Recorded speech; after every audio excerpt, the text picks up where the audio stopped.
ओम शांति। ओम शांति। 1969 की श्रृंखला में ये मुरली है 9/6/1969, 19 जून 1969। मुरली का शीर्षक है सुस्ती का मीठा रूप आलस्य।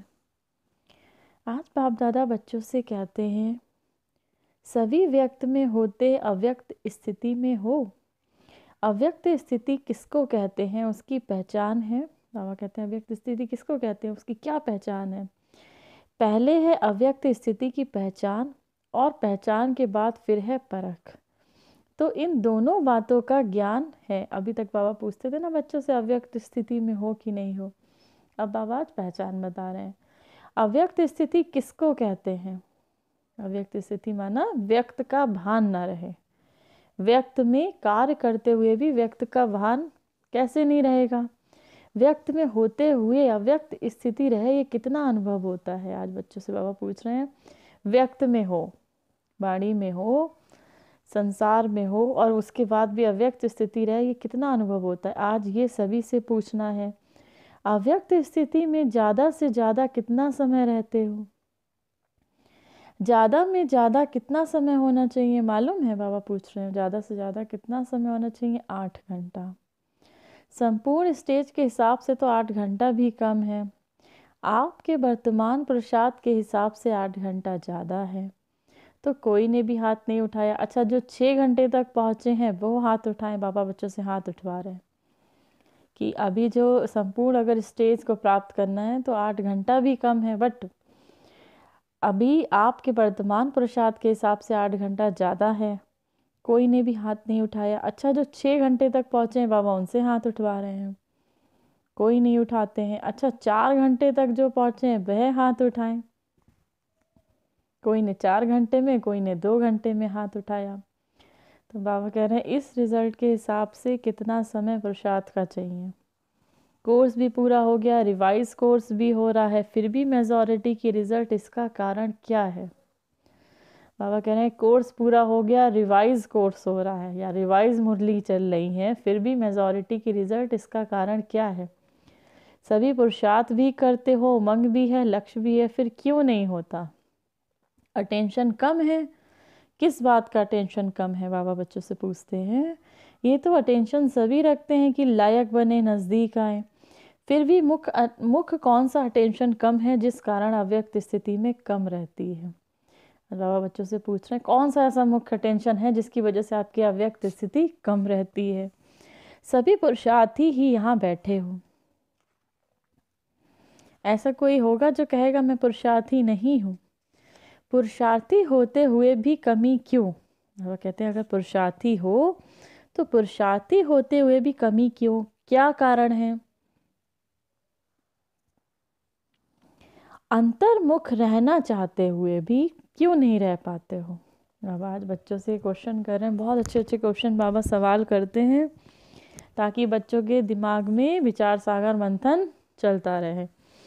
तो बाबा बच्चों से कह रहे हैं कि मैं पुरुषार्थी नहीं हूँ। कोई होगा जो कहे, ऐसा है कोई बच्चा जो कहे मैं पुरुषार्थी नहीं हूँ। तो पुरुषार्थी होते हुए भी कमी क्यों, क्या कारण है। अंतर्मुख रहना चाहते हुए भी क्यों नहीं रह सकते हो। बाह्यमुखता में क्यों आ जाते हो। ज्ञानी तो आत्मा भी तो सभी बने हैं। बाबा कहते हैं ज्ञानी तो आत्मा भी तो सभी बने हैं। ज्ञानी तो आत्मा समझदार बनते हुए फिर बेसमझ क्यों बन जाते हो। ज्ञानी तो आत्मा समझदार बनते हुए फिर बेसमझ क्यों बन जाते हो। समझ तो मिली है, समझ का कोर्स भी पूरा हो चुका है। कोर्स पूरा हुआ गोया समझदार बन ही गए, फिर भी बेसमझ क्यों बनते हो। बाबा बच्चों से कह रहे हैं कोर्स पूरा हुआ माना समझदार बन गए बच्चे। बाबा का मतलब है कि आपने कोर्स पूरा किया, इसका मतलब बच्चे समझदार बन गए, फिर भी बेसमझ क्यों बनते हो। मुख्य कारण ये देखा जाता है कोई कोई में अलबेलापन आ गया है। आज बाबा बच्चों को कारण बता रहे हैं अव्यक्त स्थिति में क्यों नहीं रहते हो। तो बाबा ने मुख्य कारण बताया कि कोई में अलबेलापन आ गया है, जिसको सुस्ती कहते हैं। और सुस्ती का जो मीठा रूप है वो है आलस्य। आलस भी बाबा कहते हैं कई प्रकार का होता है, तो मेजॉरिटी में किस न किस रूप में आलस और अलबेलापन आ गया है। इच्छा भी है, पुरुषार्थ भी है, लेकिन अलबेलापन होने के कारण जिस तरह से पुरुषार्थ करना चाहिए वह नहीं कर पाते हैं। बाबा ने आज कारण बता दिया कि 8 घंटे क्यों अव्यक्त स्थिति में नहीं रह पाते हैं बच्चे, क्यों नहीं रह पाते हैं। बाबा कहते हैं इच्छा भी है, पुरुषार्थ भी, लेकिन अलबेलापन होने के कारण जिस तरह से पुरुषार्थ करना चाहिए वह नहीं कर पाते हैं। बुद्धि में ज़्यादा ज्ञान आ जाता है तो उससे भी फिर ज़्यादा अलबेलापन हो जाता है। अब बुद्धि में ये पता चल गया है, बुद्धि में कि ज्ञान तो हमें पूरा हो गया है, कैसे कैसे 84 का चक्कर पता चल गया है, गोले का ज्ञान हो गया है, कितने वर्ष का संगम युग है, कितने वर्ष का सतयुग होगा, सारा सब चीज़ हम लोगों को पता चल गई है। तो बाबा कह रहे ज़्यादा ज्ञान आ जाता है, उससे भी फिर ज़्यादा अलबेलापन हो जाता है। जो अपने को कम समझदार समझते हैं, तो क्या है, जब बाबा कहते हैं ज़्यादा ज्ञान आ जाता है तो फिर ज़्यादा अलबेलापन हो जाता है। तो बाबा कहते हैं जो अपने को कम समझदार समझते हैं वे फिर भी तीव्र पुरुषार्थ कर रहे हैं। जो अपने को कम समझदार समझते हैं, जिसको लगता है कि हमें ज्ञान अभी हमें नहीं मिला है ठीक से, वो तो फिर भी तीव्र पुरुषार्थ कर रहे हैं। लेकिन जो अपने को ज़्यादा समझदार समझते हैं वे ज़्यादा अलबेलापन में आ गए हैं। जैसे पहले पहले पुरुषार्थ की तड़पन थी, ऐसा बनकर दिखाएंगे। जैसे बाबा कहते हैं पहले पहले पुरुषार्थ की जो बच्चे जुड़े थे तो तड़पन कितनी होती थी कि ऐसा बन के दिखाएंगे, ये करके दिखाएंगे। अभी वह तड़प खत्म हो गई है, तृप्ति हो गई है, अपने आप से तृप्त हो गए। बाबा बच्चों को कितना प्यार से समझाते, कहते हैं अपने आप से तृप्त हो गए हैं, तृप्ति हो गई है, ज्ञान तो समझ लिया है, सर्विस तो कर ही रहे हैं, चल ही रहे हैं बच्चे। बाबा बीच बीच में बच्चों को, बाबा एक एक चीज़ बच्चों की समझते हैं, बच्चे कहाँ तक किस अवस्था में पहुँचे हैं और इस अवस्था में पहुँचने के कारण क्या हैं। बाप दादा से कुछ भी नहीं छुपा है। तो बाबा कहते हैं अपने आप में संतुष्ट हो गए हैं। बहुत अच्छी बात पापा ने बताई यहाँ पे कि तृप्ति हो गई है, अपने आप में संतुष्ट हो गए कि हमने तो ज्ञान समझ लिया, सर्विस हम कर ही रहे हैं, चल ही रहे हैं। तो ये तृप्त आत्मा इस रूप से नहीं बनना है। बाबा ने कहा ये जो संतुष्ट आत्मा इस तरह से नहीं बनना है, अपने आप में संतुष्ट हो गए। पुरुषार्थ में तड़प होनी चाहिए, पुरुषार्थ में तड़प होनी चाहिए। जैसे बांधेलियाँ तड़पती हैं तो पुरुषार्थ भी तीव्र करती हैं। जो बांधेली नहीं वह तृप्त होती है तो अलबेले हो जाते हैं।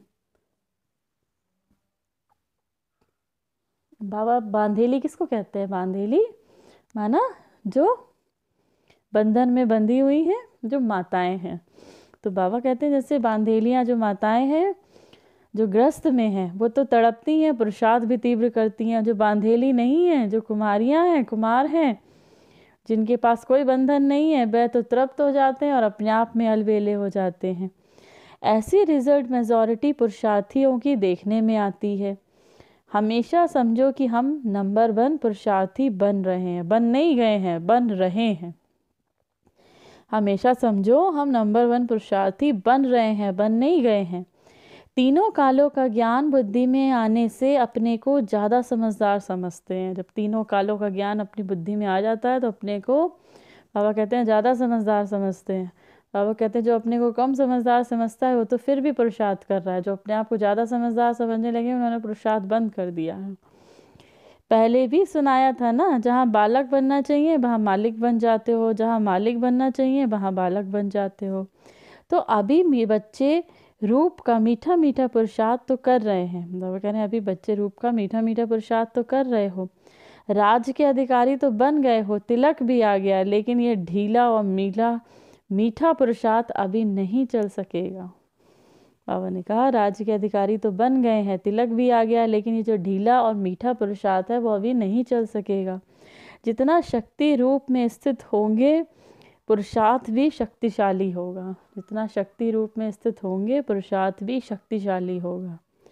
अभी पुरुषार्थ शक्तिशाली नहीं है, ढीला ढाला है।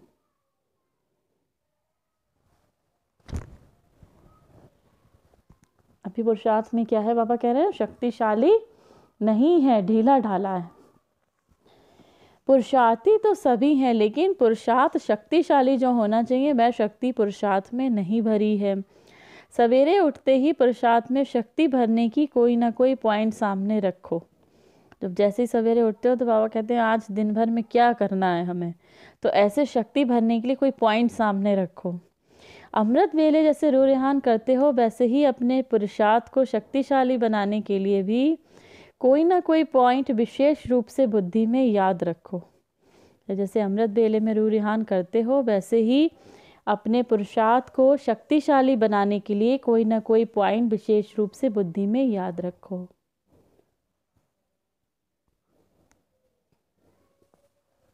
अभी विशेष पुरुषार्थ करने की आवश्यकता है। बच्चों से कहते हैं अभी विशेष पुरुषार्थ करने की आवश्यकता है। साधारण पुरुषार्थ करने के दिन अभी बीत रहे हैं। जैसे विशेष फंक्शन आदि के प्रोग्राम रखते हो वैसे अब यही समझना है कि समय थोड़ा है, उसमें विशेष पुरुषार्थ का प्रोग्राम रखना है। ये विशेष पुरुषार्थ करने का लक्ष्य रख आगे बढ़ना है। अगर ऐसे ढीली रिजल्ट में रहेंगे तो जो आने वाली परीक्षाएं हैं उनकी रिजल्ट क्या रहेगी। परीक्षाएं कड़ी आने वाली हैं। बाबा कह अगर ऐसे ढीली रिजल्ट में रहेंगे तो आने वाली जो परीक्षाएं, अब तो बहुत बहुत कठिन परीक्षाएं आ रही हैं, तो उनकी रिजल्ट क्या रहेगी। परीक्षाएं कड़ी आने वाली हैं, उनका सामना करने के लिए पुरुषार्थ भी कड़ा चाहिए। अगर पुरुषार्थ साधारण, परीक्षा कड़ी, तो रिजल्ट क्या होगा। बाबा कहने अगर पुरुषार्थ साधारण है, परीक्षा कड़ी है, तो रिजल्ट क्या होगा। अच्छा, आज तो गोपों से मुलाकात करते हैं, अपने पुरुषार्थ में संतुष्ट हो। बाबा कहते हैं अपने पुरुषार्थ में संतुष्ट हो, चल तो रहे हो लेकिन कितना परसेंटेज में। आज बाबा गोपों से बात कर रहे हैं। जो समझते हैं कि हम 75% श्रीमत पर चल रहे हैं वो हाथ उठाए। कईयों ने हाथ उठाया। अच्छा, मुख्य श्रीमत क्या है। तो बाबा ने कहा मुख्य श्रीमत है कि ज़्यादा से ज़्यादा समय याद की यात्रा में रहना। मुख्य श्रीमत कौन सी है बाबा की। यही है कि ज़्यादा से ज़्यादा समय याद की यात्रा में रहना, क्योंकि इस याद की यात्रा से ही पवित्रता, दैवी गुण और सर्विस की सफलता भी होगी। क्योंकि इस याद की यात्रा से ही पवित्रता, दैवी गुण और सर्विस की सफलता भी होगी। जो 75% श्रीमत पर चलते हैं उन्हों को याद का चार्ट कितना है। याद का चार्ट भी 75% होना चाहिए। इसको कहेंगे पूरी श्रीमत पर चलने वाले। तो बाबा ने बताया मुख्य श्रीमत कौन सी है। ज़्यादा से ज़्यादा समय याद की यात्रा रखना। आज खास गोपों को आगे किया है, गोपियों को पीछे मंगाया है। आज खास कुमारों को बाबा ने गोपों को आगे किया है, गोपियों को पीछे मंगाया है। क्योंकि जब भी मिलन की कोई बात होती है तो गोपियाँ जल्दी आ जाते हैं और गोप देखते रह जाते हैं। तो बाबा कहते हैं कि गोपों की जिम्मेदारी भी देनी है। यूँ तो दी हुई है, जैसे आप लोगों के चित्र में दिखाया है ना कि द्वापर के बाद ताज उतर जाते हैं, तो ये जिम्मेदारी का ताज भी दिया हुआ है। तो लेकिन कभी कभी जानबूझकर उतार देते हैं और माया भी उतार देती है। कभी कभी क्या होता है, जो बाबा ने जिम्मेदारी का बच्चों को ताज दिया है तो कभी कभी तो जानबूझकर उतार देते हैं, कभी कभी माया भी उतार देती है। सतयुग में तो ताज इतना हल्का होता है जो मालूम भी नहीं पड़ता है। कुछ बोझ सर पर है। सतयुग की सीनरियां सामने आती हैं या नहीं। सतयुग के नज़ारे स्वयं ही सामने आते हैं या लाते हो। अब बच्चों से कहते हैं सतयुग के नज़ारे स्वयं ही सामने आते हैं या लाते हो। जितना जितना आगे बढ़ते जाएंगे तो ना चाहते हुए भी सतयुगी नज़ारे स्वयं ही सामने आएंगे। लाने की भी ज़रूरत नहीं। जितना जितना नज़दीक होते जाएंगे उतना उतना नज़ारे भी नज़दीक होते जाएंगे। सतयुग में चलना है और खेल पाल करना है, ये तो निश्चित है ही। सतयुग में चलना है और खेल पाल करना है, ये तो निश्चित है। आज जो भी सभी बैठे हैं उनमें से कौन समझता है हम श्री कृष्ण के साथ पहले जन्म में आएंगे। बाबा कहते हैं जो बच्चे उस समय सामने बैठे थे, बाबा उनसे पूछ रहे हैं आज जो भी सभी सामने बैठे हैं कौन समझता है श्री कृष्ण के साथ पहले जन्म में आएंगे, उनकी फैमिली में आएंगे, बा सखी सखा बनेंगे, बा तो स्कूल के साथी बनेंगे। जो समझते हैं तीनों में से कोई ना कोई ज़रूर बनेंगे, ऐसे निश्चय बुद्धि कौन है। कृष्ण के साथ या तो उनकी फैमिली में आएंगे, या उनके सखी सगा बनेंगे, या तो फिर उनके स्कूल के साथी बनेंगे। तो कौन है बाबा ऐसे कहते, कौन से ऐसे बच्चे हैं? वो हाथ उठाए। सभी ने हाथ उठाया। नज़दीक आने वालों की संगम युगी निशानी क्या होगी? बाबा कहते हैं जो नज़दीक आने वालों की भी संगम युग में निशानी क्या होगी। यहाँ कौन अपने को नज़दीक समझते हैं बाबा के? यज्ञ सर्विस व जो बाप दादा का कार्य है उसमें जो नज़दीक होगा वहीं वहाँ खेल पाल आदि में नज़दीक होगा। बाबा ने यहाँ स्पष्ट कर दिया अपने आप को नज़दीक कौन समझता है, बाबा के बहुत करीब कौन है। तो बाबा ने उसका उत्तर भी दे दिया, जो यज्ञ की सर्विस, जो बाबा की सर्विस है, जो बाबा का कार्य है, उसमें जो जितना नज़दीक होगा वही वहाँ पर भी खेलपाल आदि में नज़दीक होंगे, वहाँ पर भी कृष्ण के नज़दीक होंगे। तो यज्ञ की जिम्मेदारी बाप दादा के कार्य की जिम्मेदारी की नज़दीक जितना जितना होंगे उतना वहाँ भी नज़दीक होंगे। तो नज़दीक होने की परख कैसे होगी? हर एक को अपने आप से पूछना चाहिए कि जितनी बुद्धि, जितना तन मन धन और जितना समय लौकिक जिम्मेदारियों में देते हैं उतना ही इस तरफ देते हैं। बाबा कह रहे हैं अपने आप से हर बच्चा पूछे कि जितना समय, जितना बुद्धि, जितना तन मन धन से अपने लौकिक जिम्मेदारियों को निभाते हो, जो अपने परिवार की जिम्मेदारियों को निभाते हो, उतना जिम्मेदारी यहाँ भी निभाते हो, बाबा की सर्विस में निभाते हो, उतना ध्यान बाबा की तरफ रहता है। तो इस तरफ ज़्यादा देना चाहिए। अगर ज़्यादा नहीं है तो उसका वजन एक जैसा है।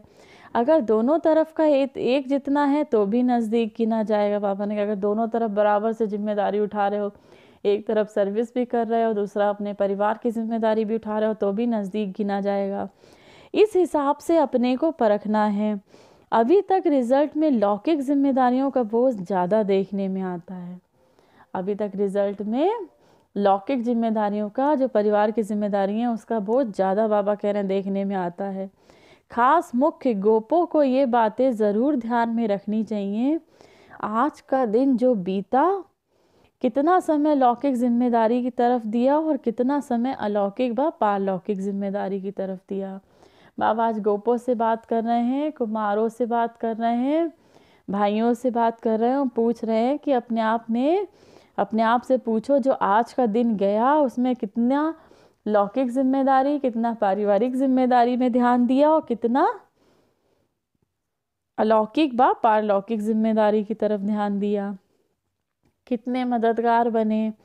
ये चेकिंग करते रहेंगे तो पता पड़ेगा कौन सा तरफ खाली है। सभी प्रकार की परिस्थितियों में रहते हुए भी कम से कम दोनों तरफ एक जितना ज़रूर होना चाहिए, कम नहीं। उनका ये चेकिंग करते रहोगे तो पता पड़ेगा कौन सी तरफ खाली है, कौन सी तरफ का पलड़ा भारी है। तो सभी प्रकार की परिस्थितियों में रहते हुए कम से कम दोनों तरफ बाबा कह रहे बैलेंस रहे, जिम्मेदारी भी निभानी है और सर्विस भी करनी है, तो फिर लौकिक जिम्मेदारी की कमी को भी ठीक कर सकेंगे। तो बाबा ने कहा उस तरफ कम हुआ तो हर्जा नहीं, इस तरफ कम नहीं होना चाहिए, तो फिर लौकिक जिम्मेदारी की कमी को भी ठीक कर सकेंगे। परमार्थ से व्यवहार भी सिद्ध हो सकता है। कोई कहते हैं पहले व्यवहार ठीक करें और फिर परमार्थ में लगें, ये ठीक नहीं है। तो ये खास ध्यान रखना है। खास गोपों में बाप दादा की उम्मीद है जो गोप ही पूरी कर सकते हैं। बाबा ने कहा खास गोपों में बाप दादा की उम्मीद है जो गोप ही पूरी कर सकते हैं, गोपियों से नहीं हो सकती। वह कौन सी उम्मीद है जो बाबा कहते हैं गोप पूरी कर सकते हैं, गोपियाँ नहीं? तो पांडवों का मुख्य कार्य यही है जो कई प्रकार के लोग, कई प्रकार की परीक्षाएं समय प्रति समय आने वाली भी हैं और आती भी रहेंगी। तो परीक्षा और लोगों की परख ये विशेष गोपों का काम है। गोपों का काम क्या है? बाबा कह रहे हैं भी कई प्रकार की परीक्षाएं आएंगी समय प्रति समय, तो आती भी रहेंगी। तो परीक्षा में देखना और लोगों की परख करना, परीक्षाओं की परख कि कैसी परीक्षा सामने आई, कैसा विघ्न सामने आया, कैसी माया सामने आई, और लोगों की परख ये विशेष गोपों का काम है, क्योंकि पांडवों की शक्तियों की रखवाली करने वालों का मुख्य कार्य है। शक्तियों का काम है तीर लगाना, लेकिन हर प्रकार की परीक्षा और लोगों को परखना, शक्तियों की रखवाली करना पांडवों का काम है। कितनी अच्छी बात बाबा बता रहे हैं, शक्तियों का काम है जो बाबा माताओं को, बहनों को, कुमारियों को शक्ति कहते हैं। तो बाबा क्या कह रहे हैं, शक्तियों का काम क्या है, तीर लगाना। लेकिन हर परीक्षा, हर प्रकार की परीक्षा, लोगों को परखना और शक्तियों की रखवाली करना पांडवों का काम है, गोपों का काम है। तो बाबा बच्चों से पूछ रहे हैं, गोपों से पूछ रहे हैं, इतनी जिम्मेदारी उठा सकते हो या शक्तियों के रखवालों की आपको आवश्यकता है। बाबा कह रहे हैं इतनी जिम्मेदारी उठा सकते हो गोपों से या शक्तियों की रखवाली की आपको आवश्यकता है। ऐसा तो नहीं कि शक्तियाँ आपकी रखवाली करें। तो कहाँ कहाँ देखने में आता है पांडव अपनी रखवाली की औरों से उम्मीद करते हैं। गोप क्या करते हैं, औरों से उम्मीद रखते हैं कि हमारी रखवाली हो, लेकिन पांडवों को अपनी रखवाली के साथ साथ चारों ओर की रखवाली करनी है। बेहद में दृष्टि होनी चाहिए, ना कि हद में। अगर अपनी ही रखवाली नहीं करेंगे तो फिर औरों की मुश्किल हो जाएगी। बाबा ने कहा अगर अपनी ही रखवाली नहीं कर पाएंगे तो औरों की मुश्किल हो जाएगी। अच्छा, ये थी मीठे मीठे प्यारे प्यारे बाबा की 9 जून 1969 की मुरली। बहुत सुंदर मुरली, बहुत सारे पॉइंट्स हैं इसमें, तो जिसको अगर धारण करे तो फिर तो बाबा के दिल तख्त नशीन बन जाएंगे। इसका मुरली में आज बाबा ने विशेष आलस की तरफ ध्यान दिलवाया बच्चों का कि जो आलस है ये विघ्न मुख्य है, जिससे बच्चे आगे नहीं बढ़ पाते हैं। तो आज कुछ पॉइंट्स रिवाइज करते हैं। बाबा बच्चों से पूछ रहे हैं अव्यक्त स्थिति में हो कि नहीं, अव्यक्त स्थिति की पहचान और परख क्या है। तो बाबा ने कहा अव्यक्त स्थिति किसको कहते हैं, जब व्यक्त का भान ना हो। व्यक्त का भान न, व्यक्त में होते हुए भी अव्यक्त स्थिति रहे। तो बाबा बच्चों से पूछ रहे हैं ऐसी कितनी देर स्थिति आपकी ऐसी रहती है जो व्यक्त में तो हो, संसार में तो हो, लेकिन स्थिति अव्यक्त हो। तो कोई बच्चों से बाबा कहते किसी ने 8 घंटे बताए, बाबा ने कम से कम 8 घंटा होना चाहिए। वैसे संपूर्ण स्टेज प्राप्त करनी है तो 8 घंटे से ज़्यादा ही होना चाहिए, लेकिन फिर भी 8 घंटा भी कम है। तो बाबा ने कहा आज के वर्तमान पुरुषार्थ के हिसाब से 8 घंटा ज़्यादा है। तो बाबा ने कहा किसी ने 6 घंटा बताया, किसी ने 4, किसी ने 2।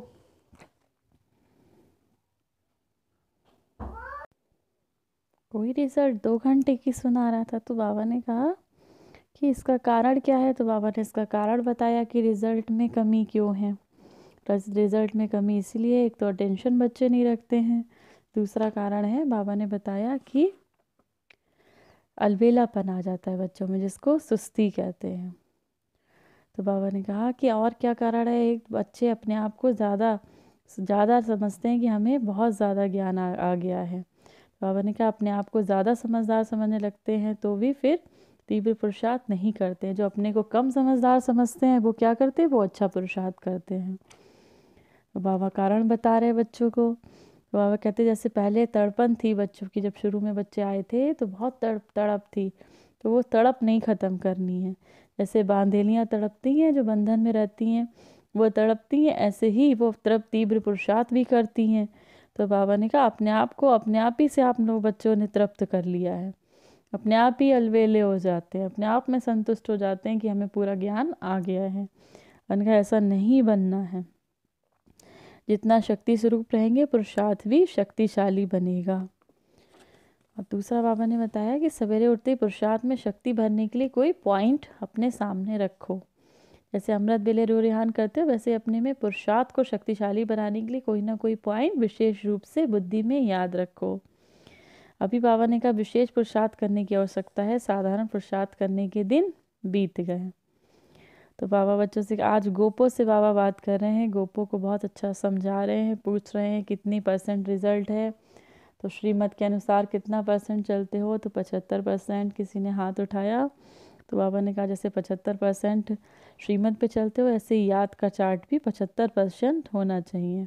तो बाबा कहते हैं मुख्य श्रीमत है ही यही कि ज़्यादा से ज़्यादा समय याद की यात्रा को रहना।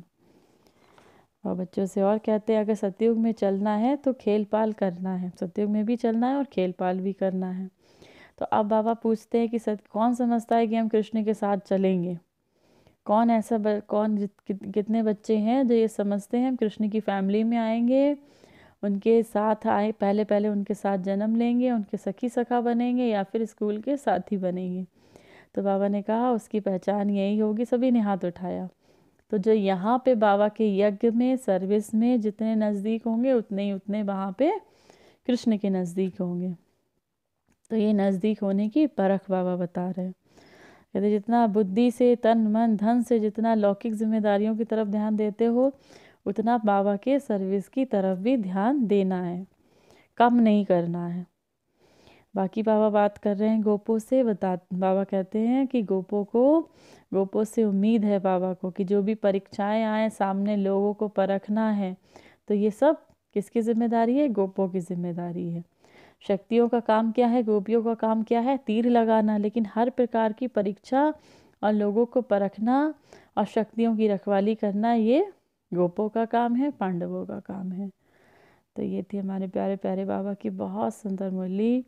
हम सभी ब्राह्मण आत्माओं को बाप दादा का याद प्यार नमस्ते। हमारे प्यारे बाप दादा को हम सभी ब्राह्मण आत्माओं की तरफ से याद प्यार और नमस्ते।